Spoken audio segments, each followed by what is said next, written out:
नमस्कार दोस्तों, मैं दिलीप पाठक आप सभी का पाठक एग्रो फाउंडेशन में स्वागत करता हूं। मेरे प्यारे बच्चों, ऑर्गेनिक केमिस्ट्री हमने स्टार्ट कर दी थी। एक लेक्चर ऑर्गेनिक केमिस्ट्री का हो गया है। ऑर्गेनिक केमिस्ट्री के अंदर हम बातें कर रहे थे सामान्य कार्बनिक रसायन, जनरल ऑर्गेनिक केमिस्ट्री की बातें कर रहे थे।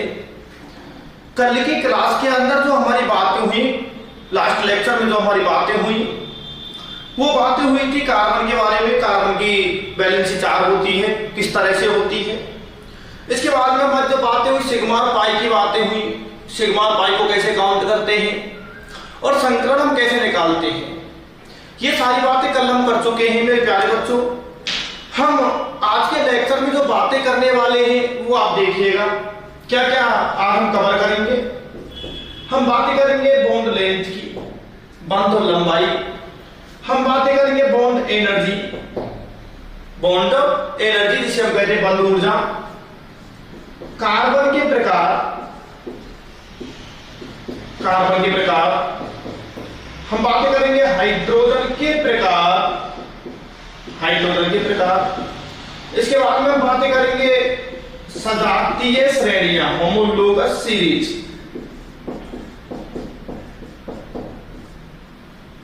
सजातीय श्रेणियां। और फिर हम बातें करेंगे जनरल फॉर्मूला, जनरल फॉर्मूला, सामान्य सूत्र। तो ये बातें आज हम करने वाले हैं बच्चों। आप बड़े ही ध्यान से बातों को देखते रहेंगे।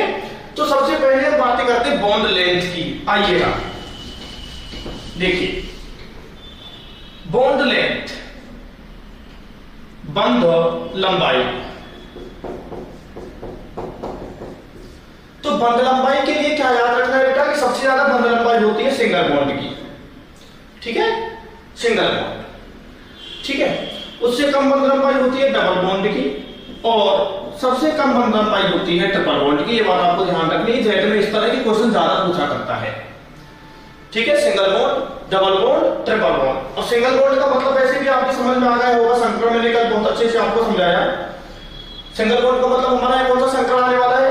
एल्केन। एल्केन में sp3 संकरण, एल्कीन यहां पर हमारा sp2 संकरण हो जाएगा, और एल्काइन जो है हमारा यहां पर sp संकरण हो जाएगा। ठीक है, तो सबसे ज्यादा बंध लंबाई किसकी होती है? सिंगल बॉन्ड की। और सबसे कम बंध लंबाई किसकी होती है? ट्रिपल बॉन्ड की होती है। ठीक है, कार्बन सिंगल बॉन्ड, कार्बन की जो बंध लंबाई होती है याद रखना है आपको, पूछ लेता है इसको। इसकी बंध लंबाई होती है 1.54 angstrom. Carbon single bond carbon, इसकी जो बॉन्ड लेंथ होती है वो होती है 1.34 एंगस्ट्रॉम। और कार्बन ट्रिपल बॉन्ड कार्बन की बॉन्ड लेंथ होती है 1.20 एंगस्ट्रॉम। ये तीनों के तीनों मान आपको क्या रखने?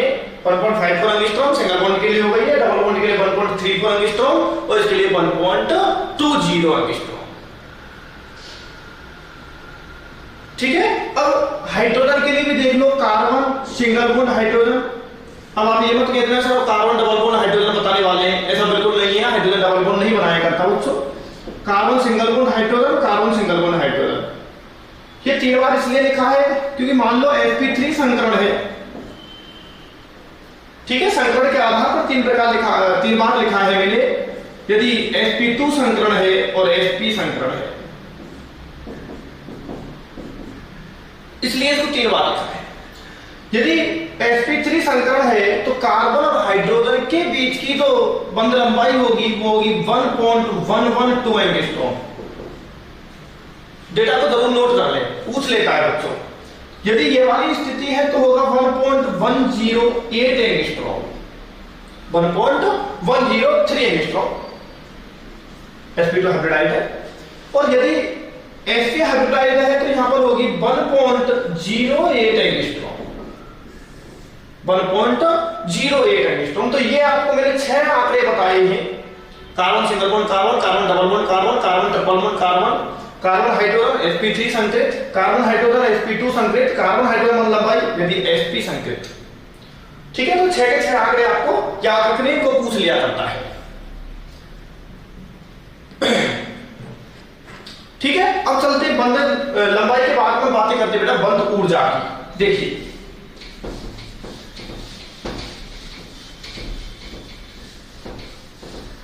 बंद ऊर्जा क्या होती है वो बातें करते हैं। बंद ऊर्जा, अब बंद ऊर्जा क्या है, बंद ऊर्जा कैसे ज्ञात करते हैं, ये सारी बातें तो हम करेंगे केमिकल बॉन्डिंग में। लेकिन बंद ऊर्जा जो होती है इतना आपको याद रखना है बच्चों कि बंद ऊर्जा व्युत्क्रमानुपाती होती है बंध लंबाई के। यदि बंध की लंबाई ज्यादा होगी तो ऊर्जा कम होगी। इसको आप इस तरह से याद रख सकते हो कि मेरे पास में एक लंबा धागा है, ठीक है, और एक मेरे पास में इतना सा छोटा सा धागा है। आप बताइएगा कि किसको आसानी से तोड़ा जा सकता है, किसको तोड़ने के लिए कम ऊर्जा लगानी पड़ेगी, बड़े वाले, ठीक है, आराम से उसको तोड़ देंगे, लेकिन छोटे वाले को तोड़ने के लिए ऊर्जा ज्यादा चाहिए। तो जब लंबाई ज्यादा होगी तो ऊर्जा कम होगी, सीधी बात है, और लंबाई कम होगी तो ऊर्जा ज्यादा होगी। लंबाई कम ऊर्जा ज्यादा, लंबाई ज्यादा तो ऊर्जा कम, ठीक है। अभी हमने बॉन्ड लेंथ का क्रम देखा था। बंध लंबाई का क्रम क्या आया था, सिंगल बॉन्ड, उसके बाद में डबल बॉन्ड और सबसे कम था हमारा ट्रिपल बॉन्ड। लंबाई का ये क्रम है तो ऊर्जा का क्रम इसका उल्टा हो जाएगा। कैसे बेटा, बॉन्ड एनर्जी इक्वल टू कैसे, C triple bond C, C double bond C और सी सिंगल बॉन्ड सी।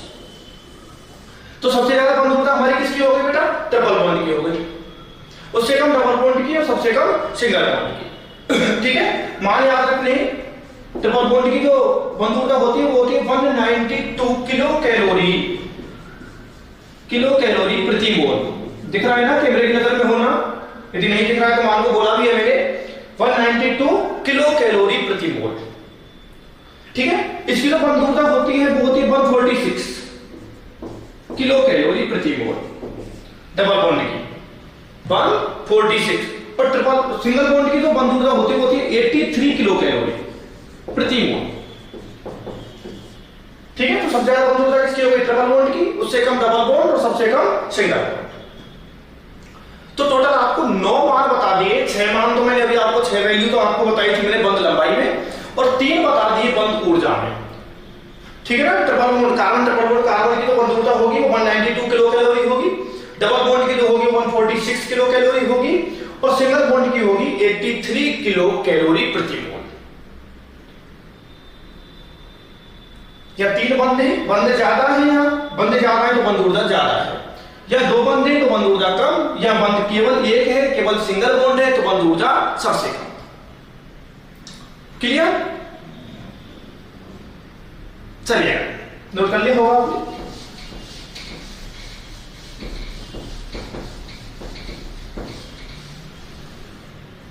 अब देखेंगे मेरे बेटे बातों को, हम बातें कर रहे हैं कार्बन के प्रकार, टाइप्स ऑफ कार्बन। कार्बन के प्रकार, तो कार्बन के हम 4 प्रकार की बात करेंगे।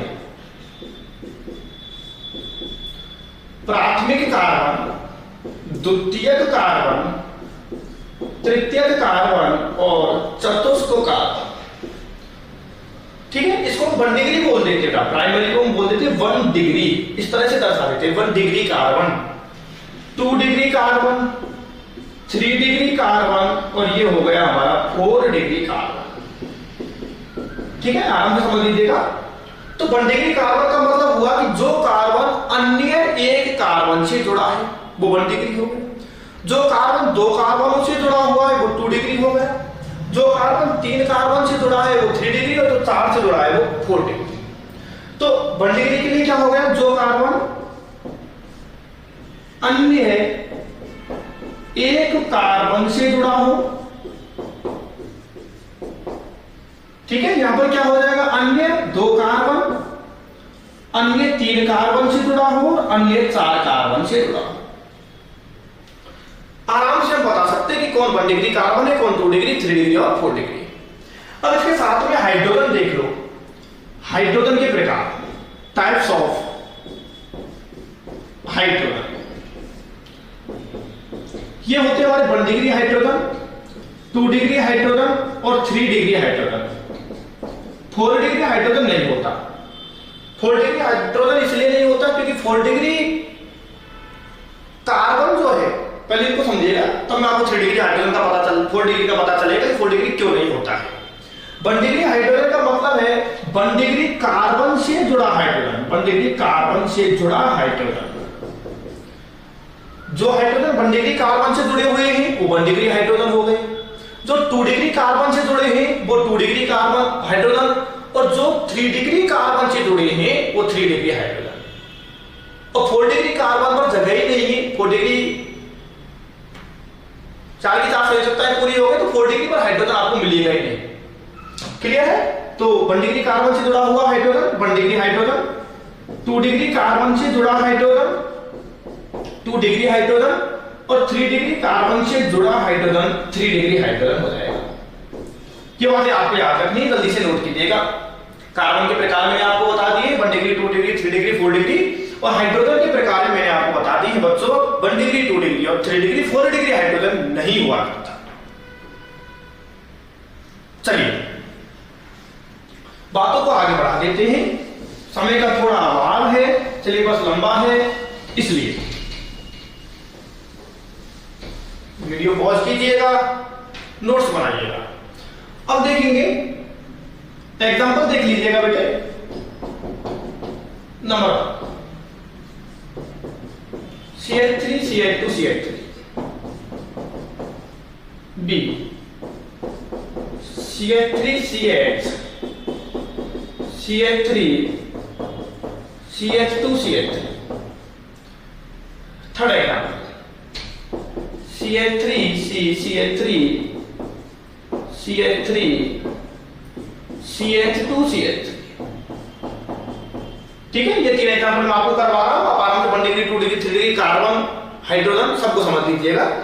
हाँ बेटा, तो इस कार्बन की हम बात करते हैं तो ये कार्बन अन्य कितने कार्बन से जुड़ा है? 1 से जुड़ा हुआ है केवल, तो ये हमारा 1 डिग्री कार्बन हो गया। ये कार्बन 2 से जुड़ा हुआ है, इधर भी और उधर भी 2 कार्बन से जुड़ा हुआ है, ये तो हमारा 2 डिग्री हो गया। ये भी 1 से जुड़ा हुआ है केवल, तो ये 1 डिग्री हो गया। तो आराम से कार्बन पता चल गया, ये 1 डिग्री है, ये 1 डिग्री है, 2 डिग्री है। अब हाइड्रोजन देखो, 1 डिग्री हाइड्रोजन की संख्या कितनी है और 2 डिग्री हाइड्रोजन की संख्या कितनी है? तो 1 डिग्री हाइड्रोजन 3 तो ये रहे और 1 डिग्री हाइड्रोजन 3 ये रहे, तो 1 डिग्री हाइड्रोजन की कुल संख्या हो गई 6। बोलो बात समझ में आ रही है? और 2 डिग्री हाइड्रोजन की संख्या हो गई है यहां पर 2। ये कार्बन समझ में आ गया ये, और हाइड्रोजन भी समझ में आ रहा है कि किस तरह से हाइड्रोजन बताने। इस पर आइएगा, ये कार्बन देखें तो अन्य 1 से जुड़ा हुआ है केवल, तो ये 1 डिग्री हो गया। ये कार्बन 2 से जुड़ा है, नहीं 3 से, इधर इधर इधर 3 से जुड़ा है तो ये 3 डिग्री हो गया। ये हमारा केवल 1 से जुड़ा है तो 1 डिग्री हो गया। आंखों का खेल है, देखते चलिए। ये 2 से जुड़ा हुआ है इधर उधर तो 2 डिग्री हो गया, और ये केवल 1 से जुड़ा है तो ये 1 डिग्री हो गया। आराम से आपकी समझ में आ रहा है 1 डिग्री 2 डिग्री 3 डिग्री कौन से है। अब हाइड्रोजन की संख्या बताओ, 1 डिग्री हाइड्रोजन कितने हैं, 2 डिग्री हाइड्रोजन कितने हैं, और 3 डिग्री हाइड्रोजन कितने हैं? तो 1 डिग्री हाइड्रोजन को देखते, 1 डिग्री कार्बन को पकड़ लेते हैं, तो 3 तो ये हो गए, 3 ये हो गए 6, और 3 ये रहे 9। 1 डिग्री कार्बन 3 है और तीनों पर 3 H जुड़े हुए तो 9 हो गए।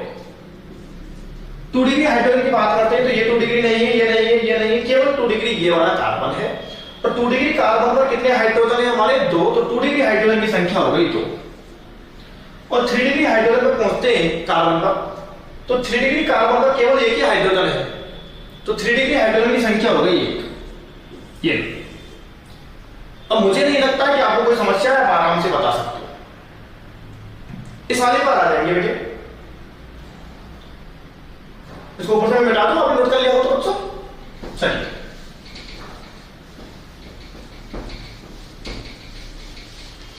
इस वाले उदाहरण को आप लोग देखेंगे। ये वाला कार्बन केवल 1 से जुड़ा है तो 1 डिग्री। इस वाले की बात करते हैं, ये देखो, ये एक इधर से जुड़ा है, एक इधर 2 3 4, तो ये 4 डिग्री है। ये वाला कार्बन 4 डिग्री है। ये वाला देखिएगा केवल 1 से जुड़ा हुआ है 1 डिग्री, ये भी केवल 1 से जुड़ा हुआ है 1 डिग्री। ये 2 से जुड़ा है, एक इधर एक उधर तो 2 डिग्री, और ये वाला 1 से जुड़ा है तो 1 डिग्री। अब आराम से देख सकते हैं 1 डिग्री, 2 डिग्री, 3 डिग्री, 4 डिग्री, चारों ही प्रकार के कार्बन दिखा दिए यहाँ पर। तो 3 डिग्री नहीं आया है, ठीक है। अब देखिएगा हाइड्रोजन की संख्या काउंट करते चलेगा बेटे। 1 डिग्री हाइड्रोजन कितने हैं, 2 डिग्री हाइड्रोजन कितने हैं, 3 डिग्री हाइड्रोजन कितने हैं, 4 डिग्री हाइड्रोजन कितने हैं, ठीक है। 4 डिग्री हाइड्रोजन होते ही नहीं है, कोई बात नहीं, 0 आ जाएंगे। 1 डिग्री हाइड्रोजन की बात कर रहे हैं तो 3 और 3 6 और 3 9 और 3 12, ठीक है। टोटल 12 का हाइड्रोजन है 1 डिग्री 12। 2 डिग्री की बात करते हैं तो 2 है केवल, 2 डिग्री में 2 हाइड्रोजन है। 3 डिग्री तो कहीं है ही नहीं, कार्बन ही नहीं है। 3 डिग्री तो हाइड्रोजन कहां से आ जाएगा। और 4 डिग्री हाइड्रोजन तो होता भी नहीं है, क्योंकि 4 डिग्री कार्बन को देखिएगा, 4 डिग्री कार्बन पर कोई भी हाइड्रोजन नहीं जुड़ा है, तो 4 डिग्री हाइड्रोजन नहीं होता। इस तरह से आप आराम से बता सकते हैं 1 degree, 2 degree, 3 degree, 4 degree carbon कौन से हैं और 1 डिग्री, 2 डिग्री, 3 डिग्री हाइड्रोजन कौन से हैं, ठीक है। इस कार्बन को बताइएगा बेटे, ये कौन सा कार्बन है। फिर मैंने ऐसे लिख दिया CH4, तो ये कार्बन तो किसी भी अन्य कार्बन से नहीं जुड़ा, ठीक है। 1 से जुड़ा होता तो 1 डिग्री बोल देते, 2 से 2 डिग्री, 3 से 3 डिग्री, 4 से 4 डिग्री, लेकिन यह कार्बन किसी अन्य कार्बन से नहीं जुड़ा, समझ रहे हो। चाहे इसको CH3 लिख लो भले इस तरह से CH3। जो कार्बन किसी भी कार्बन से नहीं जुड़ा होना बेटा उसको 0 डिग्री बोल देते हैं, 0 डिग्री या सुपर 1 डिग्री भी बोल देते हैं, सुपर 1 डिग्री। तो 0 डिग्री कार्बन या सुपर 1 डिग्री कार्बन का मतलब समझ में आ गया कि जो कार्बन किसी भी अन्य कार्बन से जुड़ा हुआ नहीं है उसे हम कहते हैं 0 डिग्री या सुपर 1 डिग्री, ठीक है। ये बहुत अच्छे से आपको समझ में आ गया है। चलिए अब ये बातें कुछ देखिए, मैंने आपके सामने बेंजीन बनाई, ये मैंने बेंजीन बना दिया आपके सामने C6H6। तो आपसे पूछे कि बेंजीन में 1 degree carbon, 2 degree carbon, 3 degree, 4 degree carbon बताओ, तो कोई भी कार्बन आप देख लो, ये वाला कार्बन देखो तो ये 2 कार्बन से जुड़ा हुआ है, एक तो इधर जुड़ रहा है, एक इधर जुड़ रहा है, 2 कार्बन से जुड़ रहा है तो 2 डिग्री हो गया। ये वाला कार्बन भी एक इधर एक इधर, तो सारे के सारे कार्बन ही 2 डिग्री है, यहाँ पर 2 डिग्री के सारे, क्योंकि सभी कार्बन जो है अन्य 2 कार्बन से जुड़े हुए हैं, तो बेंजीन में सारे के सारे कार्बन कैसे हैं 2 डिग्री, 2 डिग्री, ठीक है। तो हम आराम से बता सकते हैं 1 डिग्री 2 डिग्री कार्बन को। आगे चलते हैं आगे। मेरे प्यारे बच्चों, हमने बात की है कार्बन की, 1 डिग्री, 2 डिग्री, 3 डिग्री, 4 डिग्री क्या हुआ करते हैं। अब सुनिएगा एक महत्वपूर्ण बात, क्रियात्मक समूह क्या हुआ करते हैं। क्रियात्मक समूह जिनको हम इंग्लिश में बोला करते हैं फंक्शनल ग्रुप। फंक्शनल ग्रुप क्रियात्मक समूह आपने खूब सुने तो है। क्रियात्मक समूह जैसे OH है हमारा, ये क्रियात्मक समूह हुआ करता है। COOH है, ये भी क्रियात्मक समूह है। COOR ये भी क्रियात्मक समूह है। CHO ये भी क्रियात्मक समूह है ना। CO ये भी क्रियात्मक समूह है। CN ये भी क्रियात्मक समूह है। लेकिन क्रियात्मक समूह होते क्या है चलेगा बेटा। क्रियात्मक समूह जो होता है वो एक ऐसा समूह होता है जिसके कारण हमारा जो यौगिक है ना वो रासायनिक अभिक्रिया दर्शाता है। आपको मालूम है कि मेरे पास में एक तो है CH3OH, ठीक है, और एक है मेरे पास में CH3NH2। क्या ये दोनों जो है ये समान प्रकार की रासायनिक अभिक्रिया दर्शाएंगे? क्या एक ही प्रकार की केमिकल रिएक्शन शो करेंगे? बिल्कुल नहीं करेंगे, क्योंकि इनमें क्रियात्मक समूह समान नहीं है। इसमें तो क्रियात्मक समूह हमारा OH है, ये तो एल्कोहल क्लास है। OH मतलब क्या है? एल्कोहल। तो ये तो एल्कोहल वर्ग है, एल्कोहल है ये तो। और ये है हमारा एमीन, एमीन बोला करते हैं NH2 को। तो दोनों के क्रियात्मक समूह समान नहीं है, तो इनकी रासायनिक अभिक्रियाएं भी समान नहीं होंगी। तो क्रियात्मक समूह जो होता है वो ऐसा समूह होता है जिसके कारण यौगिक अपनी विशिष्ट रासायनिक अभिक्रियाओं को दर्शाता है। यदि क्रियात्मक समूह बदल जाएगा तो यौगिक की रासायनिक अभिक्रियाएं भी क्या हो जाएंगी? बदल जाएंगी। बहुत सारे क्रियात्मक समूह होते हैं, थोड़ी देर में आपको बताऊंगा। ठीक है, चलिए। तो रासायनिक अभिक्रिया किसके कारण दर्शाई जाती है? बोलिए, क्रियात्मक समूह के कारण दर्शाई जाती है। अब महत्वपूर्ण टॉपिक की बातें करने वाला हूं मैं आप लोगों से, जिसका नाम है सजातीय श्रेणियां।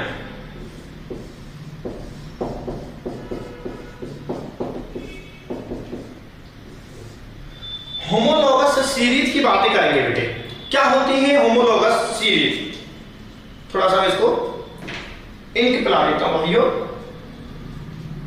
आप तब तक सोचिएगा क्या होती है होमोलॉगस सीरीज।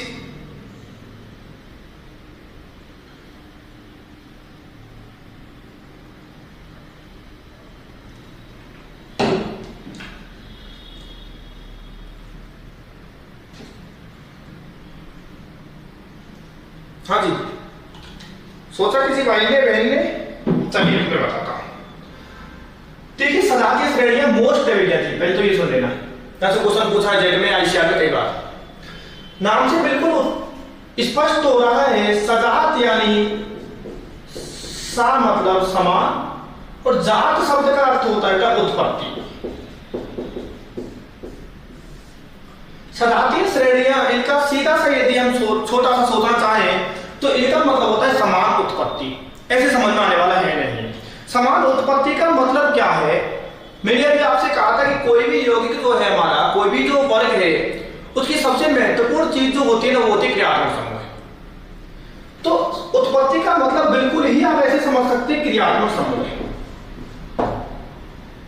कि सजात जो होते हैं उनके क्रियात्मक समूह कैसे होते हैं? समान होते हैं। अब आइए थोड़ा डिटेल में चर्चा करते हैं। देखिए, ध्यान से देखेंगे, सजातीय श्रेणी का मतलब क्या हो गया? क्रियात्मक समूह है तो क्या होगा? समान। क्रियात्मक समूह है समान। और CH2 का अंतर CH ऐसे बनाएंगे। क्यों? क्योंकि कार्बन की वैलेंसी 4 होती है, तो दो तो यहां कंप्लीट हो रही है, यहां कोई ग्रुप जुड़े होंगे। CH2 का अंतर, CH2 का मतलब कितना हो गया बताइए? कार्बन का कितना होता है? 12, और हाइड्रोजन का 1, तो 2 का 2, मतलब कह सकते हैं 14 अणुभार का अंतर। 14 अणुभार का अंतर। तो कोई भी दो सदस्य आपको दिए गए, कोई भी दो उदाहरण आपको दिए गए, और आपसे कहा गया बताइए क्या ये सजात हैं एक दूसरे के? तो दो चीजें आपको देखनी है। यदि क्रियात्मक समूह समान है और CH2 का अंतर है, इसका मतलब वो सजात हैं। और यदि ये कंडीशन, दोनों कंडीशन यदि पूरी नहीं हो रही है तो फिर वो सजात नहीं है। और CH2 का अंतर किसमें? क्रमागत सदस्यों में। सबको समझ में आ जाएगा, आप केवल देखते रहेंगे।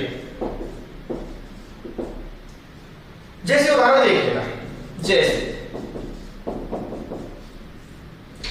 CH3 CH3 CH3 CH2 CH3। मैंने आपसे पूछा, बताओ बेटा क्या ये दोनों एक दूसरे के सजात हैं? क्या ये दोनों एक ही सजातीय श्रेणी के सदस्य हैं? चेक करते हैं। देखिए, पहली बात तो ये एल्केन है, एथेन, और ये भी हमारा एल्केन है। ठीक है, सिंगल बॉन्ड हो तो एल्केन, डबल हो तो एल्कीन, और ट्रिपल हो तो एल्काइन। तो ये दोनों ही एल्केन है। पहली बात तो क्रियात्मक समूह समान, और क्रियात्मक समूह को यहाँ क्रियात्मक समूह तो कोई है नहीं ऐसा। ठीक है, तो इसलिए हम ऐसा मान लेंगे कि यहाँ पर दोनों में क्या है?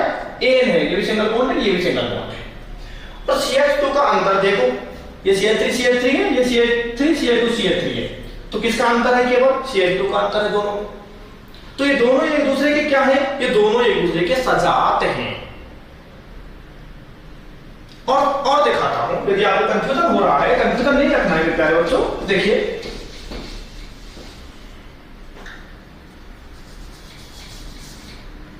CH3OH CH3CH2OH, क्या ये दोनों एक दूसरे के सजात हैं? हाँ, दोनों सजात हैं, क्योंकि इसमें भी क्रियात्मक समूह OH है और इसमें भी क्रियात्मक समूह OH है। क्रियात्मक समूह दोनों में समान होना चाहिए, समान है। और केवल किसका अंतर है? CH2 का। इसका मतलब ये दोनों एक दूसरे के सजात हैं। और बताइए आप लोग, CH3NH2 CH3CH2NH2, क्या ये भी दोनों सजात हैं? हाँ, दोनों सजात हैं, क्योंकि फंक्शनल ग्रुप दोनों में ही NH2NH2 है, और अंतर केवल किसका है? CH2 का अंतर है। ठीक है, तो ये दोनों भी क्या है? एक दूसरे के सजात हैं। क्या ये दोनों सजात हैं बेटा? बताओ इधर।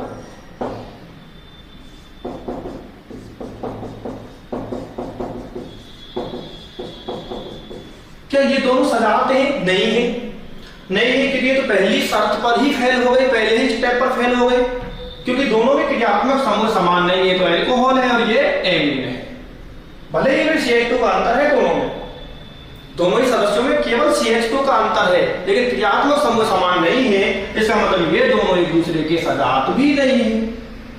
एक शर्त पूरी हो रही है, CH2 का अंतर है, ये शर्त पूरी हो रही है, लेकिन क्रियात्मक समूह समान नहीं है, इसलिए सजात भी नहीं है। चलिए, चलना चाहिए, मुझे लग रहा है आगे। चलिए चलिए अब बात करते हैं सजातीय श्रेणी के गुण के गुण। बताओ बेटा, एक एक गुण को बता के चलिएगा आप लोग, जो तो आप आराम से बता सकते हैं। बताओ क्या? क्रियात्मक समूह है, फंक्शनल ग्रुप कैसा होगा? समान होगा। किसी भी सजातीय श्रेणी का फंक्शनल ग्रुप क्या होता है? समान होता है सभी सदस्यों का। दूसरा बताओ, CH2 का अंतर होगा। CH2 के अंतर का मतलब कितने अणुभार का अंतर? 14 का। ये ध्यान रखना, पूछ लिया गया है जेड में, 14 अणुभार। ठीक है, दोबारा भी लिख दिया है। और बताइएगा बेटा। चलिए, मैंने अभी आपसे क्या कहा था कि सजातीय श्रेणी जो होती है, इनका क्रियात्मक समूह कैसा होता है? समान होता है। और किसी भी यौगिक के रासायनिक अभिक्रियाएं जो है ना बेटा, रासायनिक गुण जो है ना, वो क्रियात्मक समूह पर निर्भर करते हैं। ज्यादा नहीं बोलेंगे तो आप देखते रहेंगे। सजातीय श्रेणियों का फंक्शनल ग्रुप क्या है? समान है। सजातीय श्रेणियों में क्रियात्मक समूह समान, और जब क्रियात्मक समूह समान तो रासायनिक गुण समान, क्योंकि रासायनिक गुण निर्भर किस पर करते हैं? फंक्शनल ग्रुप पर निर्भर करते हैं। फंक्शनल ग्रुप चेंज होगा तो फिर रासायनिक गुण चेंज हो जाएंगे। तो सजातीय श्रेणियों में जब फंक्शनल ग्रुप समान है तो फिर रासायनिक गुण भी कैसे होंगे? समान होंगे। तो सभी सजातीय श्रेणी, कोई भी सजातीय श्रेणी हो, उसके सारे के सारे सदस्यों के रासायनिक गुण कैसे होंगे? समान होंगे। ठीक है, मेथेनॉल, एथेनॉल, प्रोपेनॉल, ये सारे के सारे एल्कोहल सजातीय श्रेणी के सदस्य हैं। मेथेनॉल, एथेनॉल, प्रोपेनॉल, ब्यूटेनॉल, तो इन सबके रासायनिक गुण कैसे होंगे? समान होंगे। डी पॉइंट को देखेंगे। बताओ, क्या अणुभार समान था सजातों का? नहीं सर, सजात का क्रियात्मक समूह समान था, लेकिन अणुभार समान नहीं था, क्योंकि अणुभार में 14 का अंतर था। तो अणुभार कैसे थे? भिन्न थे। और अणुभार पर निर्भर करते भौतिक गुण। यदि अणुभार बदलता है तो भौतिक गुण बदलते हैं, जैसे गलनांक हो गया, पथनांक हो गया, अम्लता हो गई, ये हमारे भौतिक गुण हुआ करते हैं।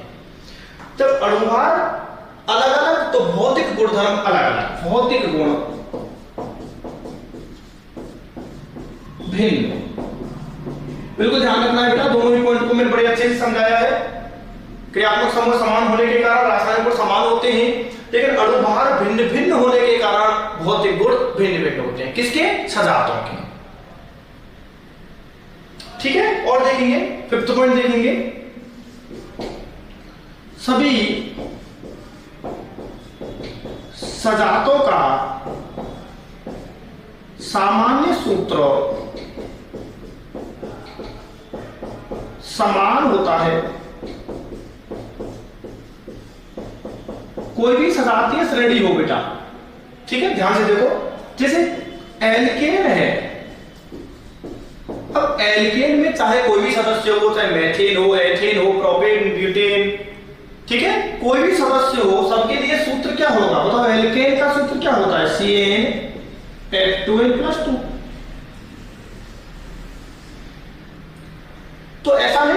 सदस्यों के लिए अलग अलग सामान्य सूत्र होगा कि मेथेन के लिए अलग सामान्य सूत्र है, एथेन के लिए अलग, प्रोपेन के लिए अलग नहीं।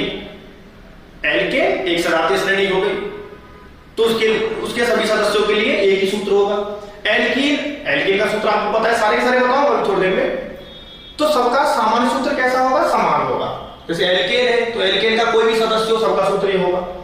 एल्कीन है तो एल्कीन के सभी सदस्यों का सूत्र से एल्कीन का लिख देते हैं और समझ में आ जाएगा। एल्कीन CnH2n, तो एल्कीन का कोई भी सदस्य हो, एल्कीन क्या हो गई? ये सजातीय श्रेणी हो गई, और इस एल्कीन सजातीय श्रेणी का कोई भी सदस्य क्यों ना हो, सबके लिए सूत्र क्या रहेगा? CnH2n रहेगा। ठीक है, 5 पॉइंट मैंने बता दिए हैं। एक 6 पॉइंट F नंबर यहां देख लो, दिख रहा होगा। ठीक है, सबको किसी सजातीय श्रेणी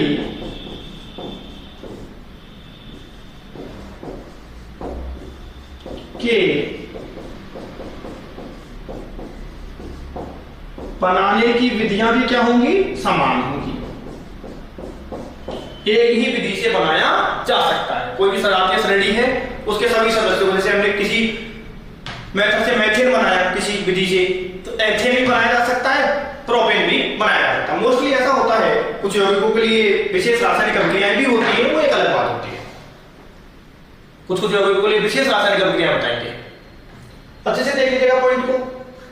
ये वाला पॉइंट समझ में आ गया है कि किसी भी सजातीय श्रेणी के बनाने की विधि कैसे होती है? समान होती है। सभी सदस्यों को एक ही सामान्य विधि द्वारा बनाया जा सकता है। ऐसे भी लिख सकते हैं आप कि किसी सजातीय श्रेणी के सभी सदस्यों को एक ही सामान्य विधि द्वारा बनाया जा सकता है। ऐसा नहीं सबके लिए अलग अलग विधियां, मेथेन के लिए अलग है, एथेन के लिए अलग, प्रोपेन के लिए अलग, ऐसा नहीं है। जब एल्केन सजातीय श्रेणी है तो सारे के सारे सदस्यों को एक ही विधि से बनाया जा सकता है। क्लियर होगी सजातीय श्रेणियां? नोट करिए जल्दी से।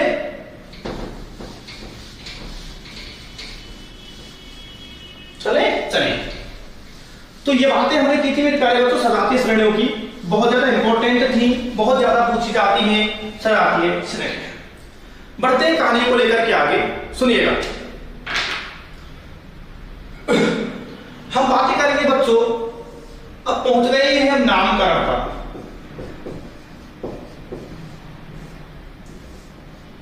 कार्बनिक यौगिकों का नामकरण, हम नोमेनक्लेचर की बातें करेंगे कि किस तरह से इनका नोमेनक्लेचर किया जाएगा। चलो तो नामकरण की हमारे पास में 3 विधियां हुआ करती हैं। सबसे पहले है सामान्य नामकरण, या इसको हम रूढ़ भी कहते हैं, रूढ़ नामकरण। रूढ़ नामकरण, trivial name system. Trivial name system में हम कह रहे थे common name system. Common name system English वालों के लिए बता रहे हैं। दूसरा है व्युत्पन्न नामकरण।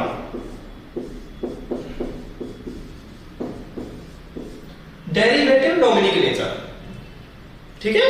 और तीसरा है हमारा IUPAC। IUPAC तो नामकरण की 3 पद्धतियां पढ़ने वाले हैं। सर्वमान्य विधि जो पद्धति जो है वो सबको मालूम है, IUPAC है, ठीक है। लेकिन इनका भी बहुत बड़ा महत्व है बेटे। कॉमन नोमेनक्लेचर को पढ़ना भी बहुत ज्यादा जरूरी है। व्युत्पन्न नामकरण भले ही बहुत ज्यादा इंपॉर्टेंट नहीं हो, लेकिन कॉमन नोमेनक्लेचर बहुत इंपॉर्टेंट है। यहां से क्वेश्चन भी पूछे जाते हैं और पूरी केमिस्ट्री में ये कॉमन नेम जो है, हमारे सामान्य नेम जो है, ये काम भी बहुत आते हैं। क्लियर? चलते बातों पर हम सबसे पहले बातें करेंगे कॉमन नोमेनक्लेचर की। देखिए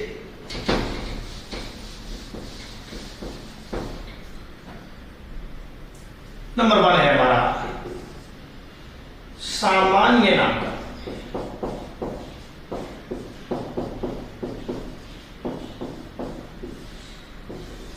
देखिए बच्चों, सामान्य नामकरण जो है ना, इस नामकरण के लिए कोई विशेष नियम नहीं है।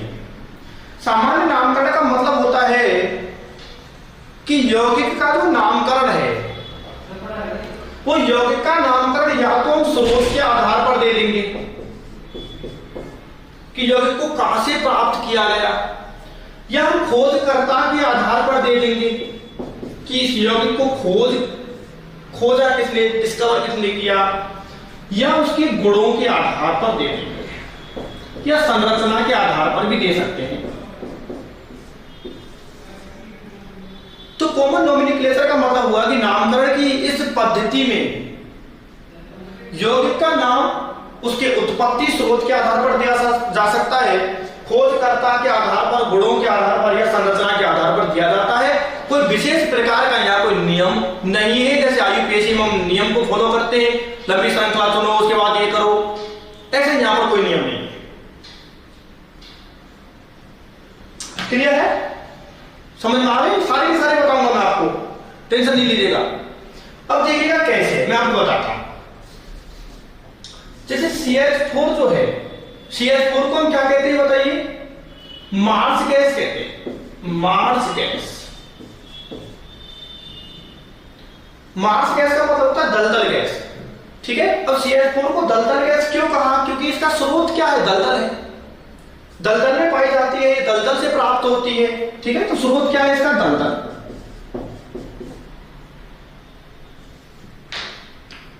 मार्स का मतलब क्या होता है? दलदल। तो CH4 दलदल में पाई जाती है, इसलिए तो हम दलदल गैस कह देते हैं। ठीक है, बताता हूं, काफी सारे उदाहरण बताता हूं। देखिए,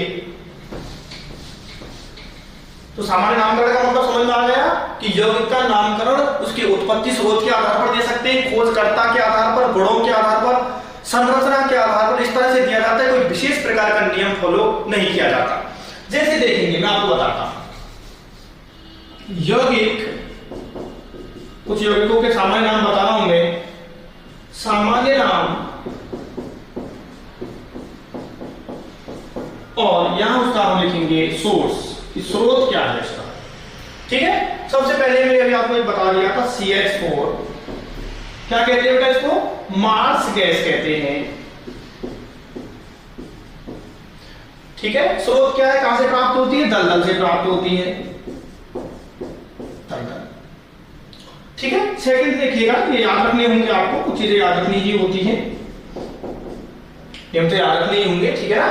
यदि कोई आपसे ऐसे कह रहा है कि पूरी की पूरी ही समझ में समझाने की है, कुछ भी याद नहीं करना पड़ेगा, तो ऐसा बिल्कुल भी नहीं होता है। चाहे वो ऑर्गेनिक केमिस्ट्री हो, फिजिकल हो, चाहे इनऑर्गेनिक हो, चाहे कोई भी सब्जेक्ट हो, कुछ चीजें याद ही रखनी पड़ती है। सारी चीजें समझने वाली, समझाने वाली नहीं होती है। यदि कोई अभिक्रिया भी है, क्रियाविधि भी यदि मैं आपको बता रहा हूं, एक की क्रियाविधि बता सकता हूं, 5 की बता सकते हैं, 10 की बता सकते हैं, लेकिन इतनी सारी ऑर्गेनिक में अभिक्रियाएं, सभी क्रियाविधि बता भी नहीं सकते। तो सबसे पहले हम बात करें CH4 मार्स गैस। CH3OH, इसको बोलते हैं बेटा कास्ट स्प्रेड, वुड स्प्रेड। ठीक है ना? इंग्लिश वाले बच्चों के लिए बता रहा हूं, वुड स्प्रेड बोलते हैं इसको। क्यों बोलते हैं? क्योंकि कास्ट का मतलब होता है लकड़ी, वुड। ठीक है, तो इसको प्राप्त करते हैं लकड़ी के भंजक आसवन से। ये आसवन विधि है बच्चों, भंजक आसवन से। ठीक है, नंबर 3 देखेंगे, CH3CH2OH, इसको बोलते हैं धान एल्कोहल। ये बहुत इंपॉर्टेंट है जेड वाले बच्चों के लिए, जो इंपॉर्टेंट लगाता हूं उसको थोड़ा ध्यान से देखा था बच्चों। इसको हम क्या बोलते हैं? धान एल्कोहल बोलते हैं, ग्रेन एल्कोहल बोलते हैं इसको। क्यों? क्योंकि इसे धान के किण्वन से प्राप्त करते हैं, धान के किण्वन से, fermentation of grain, fermentation of grain से इसको प्राप्त किया जाता है, ये इसका स्रोत है। ठीक है, और देखेंगे फोर्थ एग्जांपल, NH2CO NH2, सब जानते हैं इसका common name urea. Urea, urea क्यों? यूरिन से प्राप्त होता है, ये यूरिन में हुआ करता है, मूत्र में। यूरिन इसका सोर्स लिख दिया है, से प्राप्त को कोई फालतू का मतलब नहीं है।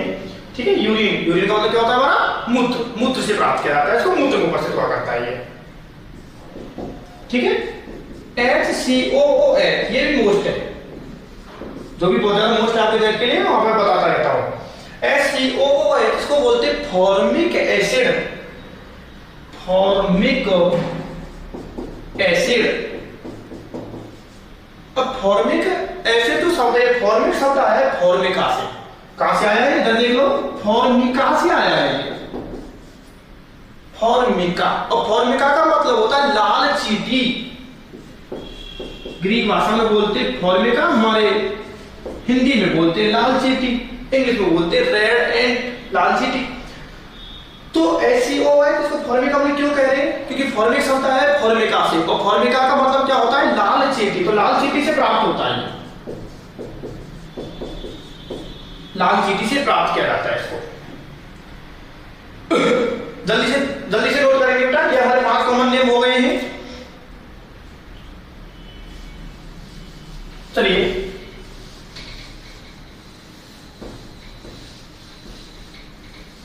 हम बात करेंगे 6th एग्जाम्पल की।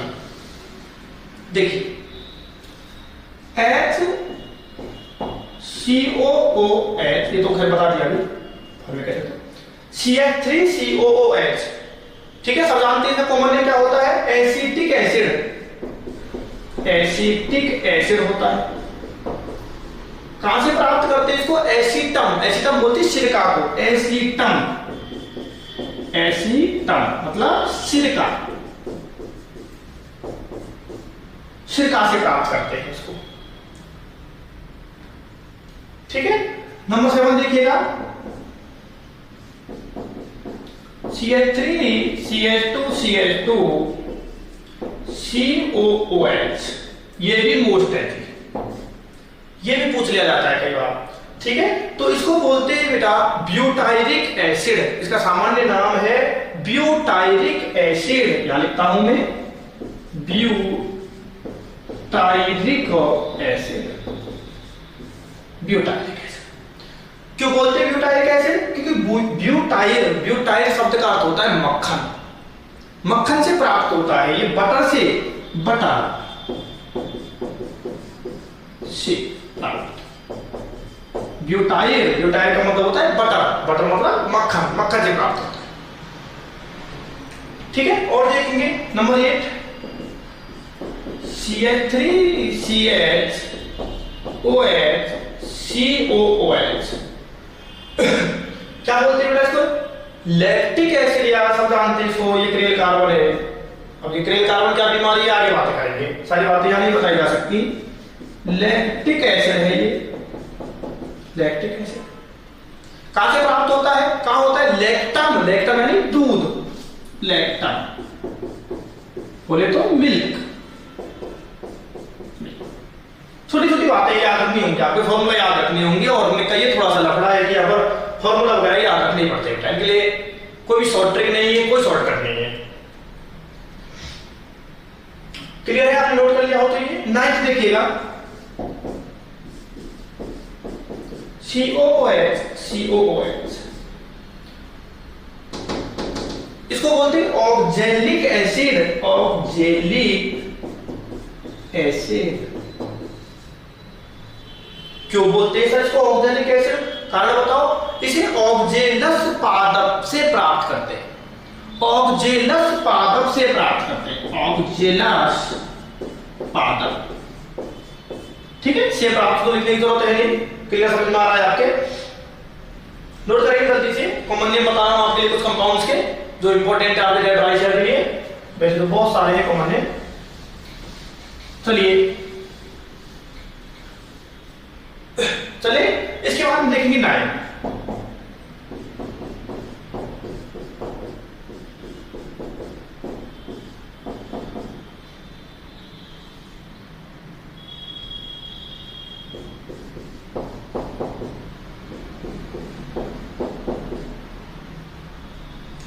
हाँ बेटे, ये है हमारा टार्ट्रिक एसिड, टार्ट्रिक एसिड आगे बहुत काम आएगा, रिएक्शन मैकेनिज्म में कई जगह लेकर के आऊंगा इसको मैं, ठीक है। प्रतिबिंब समावेदी, इनिशियोमर वगैरह जब मैं पढ़ाऊंगा आपको, ठीक है, तो वहां लेकर के आऊंगा इसको, तो याद रखना है आपको, इसको टार्ट्रिक एसिड बोलते हैं, टार्ट्रिक अम्ल। कहां होता है आपको सबको मालूम है, इसका सबको मालूम है, इमली, टार्ट्री, टार्ट्री बोलते हैं इमली को, इमली से प्राप्त होता है, ये इमली में पाया जाता है ये। और बताइएगा भैया, चलते हैं नंबर 10,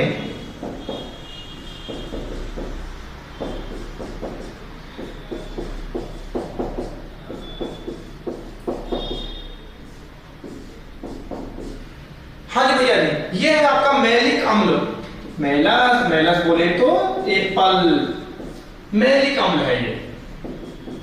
कहां से प्राप्त? मेलस, मेलस मतलब सेब, सेब से प्राप्त होता है, या कह सकते हैं कि सेब में पाया जाता है, सेब में पाया जाता है ये मेलस।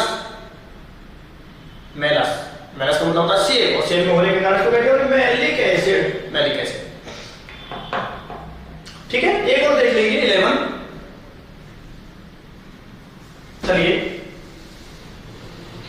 देखिए नंबर 11।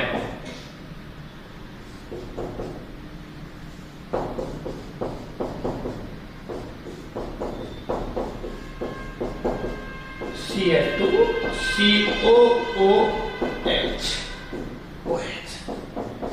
ठीक है। स्ट्रक्चर को याद रखना है, तो ये याद रखनी ही पड़ेगी। पहले से 5 हो गई है, ध्यान रखें 1 2 3 4, ठीक है। हाँ, तो इसका नाम होता है मेरे बेटा क्या? Citric acid. ये है आपका सिट्रिक अम्ल, सिट्रिक अम्ल। जानते हैं ये सब खट्टे फलों में पाया जाता है, सिट्रस वर्ग के जो फल हैं उनमें पाया जाता है, ठीक है। खट्टे फलों में पाया जाता है, जैसे नींबू हो गया, लेमन। तो ये मैंने कुछ यौगिकों के नोट कर लेना है, सिट्रिक एसिड को भी। मैंने ये कुछ यौगिकों के आपको बताए हैं बेटे, क्या कॉमन नेम बता दिए 11 यौगिकों के, ठीक है। और भी इसमें हम आगे बातें करेंगे, अभी कॉमन नेम हमारा खत्म नहीं हुआ है। अभी हम इसमें हाइड्रोकार्बन मूलकों की बात करेंगे, मेथिल, प्रोपेल, आइसोप्रोपेल, आइसोब्यूटेल, ठीक है। ये वाइनेल, एलेल, प्रोपार्जेल, ये क्या क्या बीमारियां हैं, ये कहां से आती हैं, कैसे हम आइसो लगाते हैं, नियो लगाते हैं, एन लगाते हैं, बहुत सारी बातें अभी करने वाले हैं चैप्टर की, लेकिन वो बातें करेंगे नेक्स्ट मीटिंग में। लेक्चर को आप अच्छे से पढ़िएगा, समझिएगा, नोट्स खुद बनाइएगा बेटा, जितना अधिक संभव हो सके नोट्स खुद बनाएं, क्योंकि खुद के बनाए हुए नोट्स जल्दी समझ में आते हैं, जल्दी याद होते हैं, ठीक है बच्चों। बाकी चर्चा नेक्स्ट मीटिंग में करेंगे। Thank you very much.